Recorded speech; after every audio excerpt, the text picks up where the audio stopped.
What's going on, everybody? Welcome back to Designsmith. Today we are going to be continuing our Are You Afraid of the Dark Swiss poster series. And the next episode up is The Tale of the Nightly Neighbors. This is definitely one of my favorite episodes from season 1. Fantastic episode. My dad always liked it as well. His favorite quote has always been, "It's blood from the hospital." Hilarious line and delivery, and I have a pretty good idea of what I'm going to be doing today. Before we get started, please hit like and subscribe. That helps me with the growth of my channel, and I really appreciate it. All right, just like with all these other posters, let's start with pen and paper. All right, so with this episode, I have a pretty good idea of what I'm going to be doing. So let's go ahead and label this up here at the top. Sorry that you can't see exactly what I'm writing. I'm still trying to figure out this whole camera setup so that I can actually write and you can see what's going on at the same time. I'm really going to try to get it figured out by the time I shoot the next video. All right, so let's go ahead and bring out our poster here. And this poster is going to show a lot of repetition. So I'm not going to draw every single thing on this sheet. I'm just going to draw like the overall concept here. So what I'm wanting are these little first aid crosses, kind of plus sign type symbols that are going to go this direction all the way across the top. And then we'll also continue the same pattern all the way down this way. That's my very sophisticated representation on what I'm wanting to do here. So it'll go this way and down this way, and then we'll have our title right here, and then the rest of our information probably down here. I think I might do something like this where I just kind of flush it a little bit more to the left and less so doing it two here and two here on this side to balance and everything. It's just a lot better when you actually stick to a Swiss grid rather than trying to visually balance something.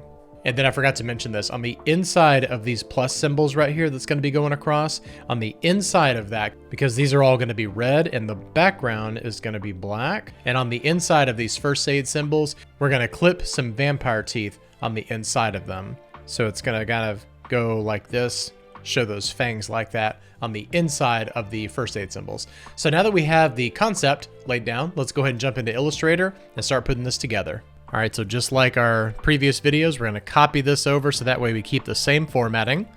I'm going to get rid of everything here except for the text. We'll leave that behind.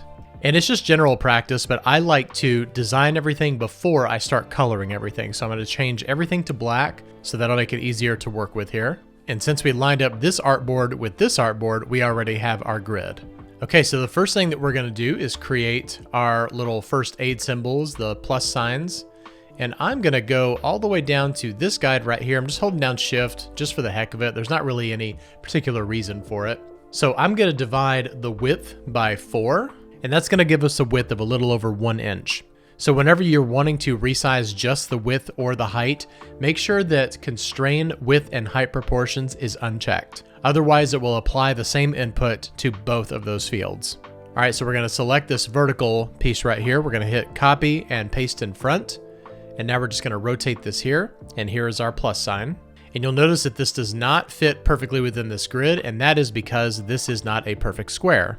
And that's totally fine, we don't have to worry about that. And looking at this plus sign, I definitely want this to be smaller. So what we're going to do, just like we did in this video above, so make sure you check that out. So let's move this plus sign over here, and now we're going to bring out another guide and bring another one right here. So I'm going to go up here to View, Guides, and Unlock Guides. And we're going to select these 3 guides right here.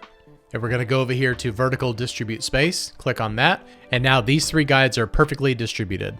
Now let's do the same thing here. Select this guide, this one, and this one.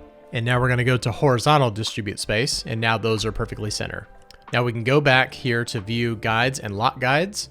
So now we'll bring this over here and shift and hold this up here. And that is now the size that I want. So now all we have to do is copy this over, and we're going to hold down Option or Alt on your keyboard, and we're going to bring this to here. And now you can just hit Command or Control D on your keyboard. And now I'm going to bring this cross and align it with that grid. And now select all of these crosses right here, go to Align to Selection and Horizontal Distribute Space. Now those are all perfectly spaced out between each other. And now we're going to select all of these and we're going to group them together. And now let's Option or Alt drag down just like we did before. And we're going to Command D until we get to about right here. And let's align this with this guide.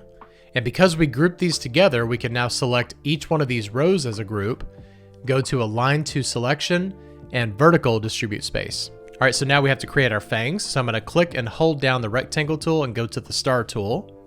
And just click anywhere, it doesn't matter, and hit 3 on your keyboard.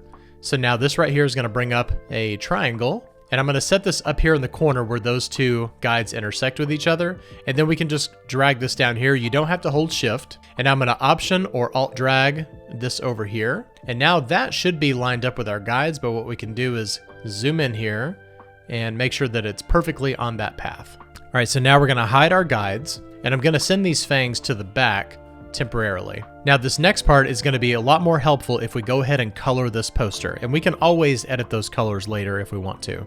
So I'm going to draw a background and we're going to make it black. So I'm just going to color drop this black right here, and let's lock the background. And now what I want to do is select all of these medical symbols here, and we'll color drop this red, and we'll grab both of these fangs right here and we'll make those white. All right, so before we go forward, I'm gonna make sure that these fangs are perfectly lined up with these little bottom pieces right here.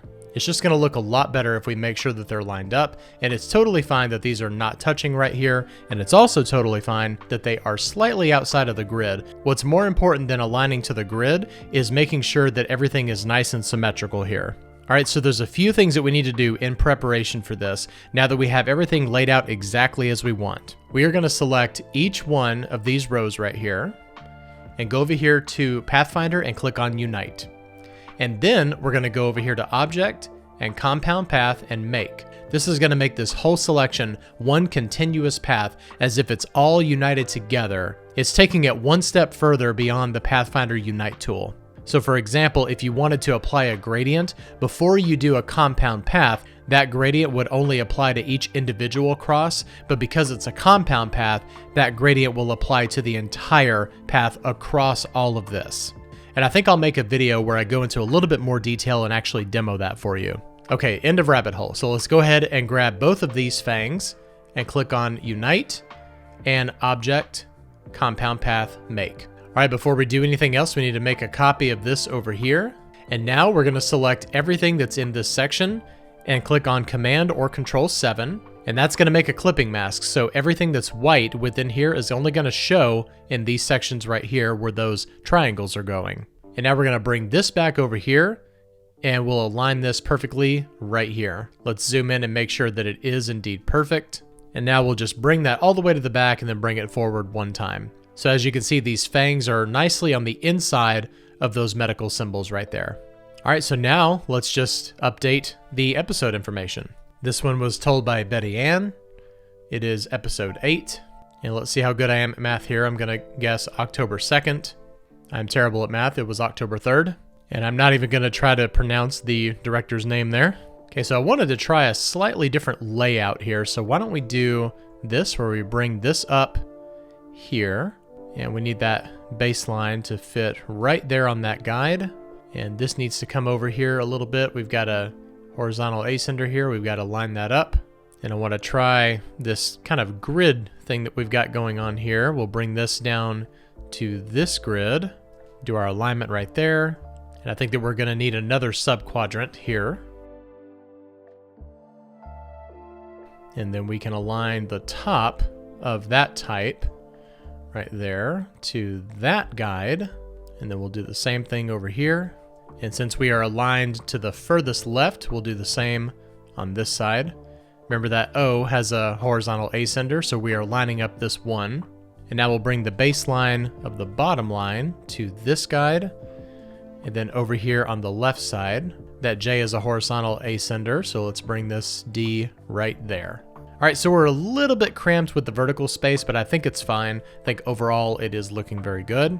And I'm happy with these colors. I'm not gonna change anything because I love that stark contrast between the red and the black and that white mixed in. It just really makes all the difference. All right, so the 8th poster of the Are You Afraid of the Dark Swiss Design series is now done. I really hope I taught you something in Illustrator today. If I did, let me know what it was down in the comments.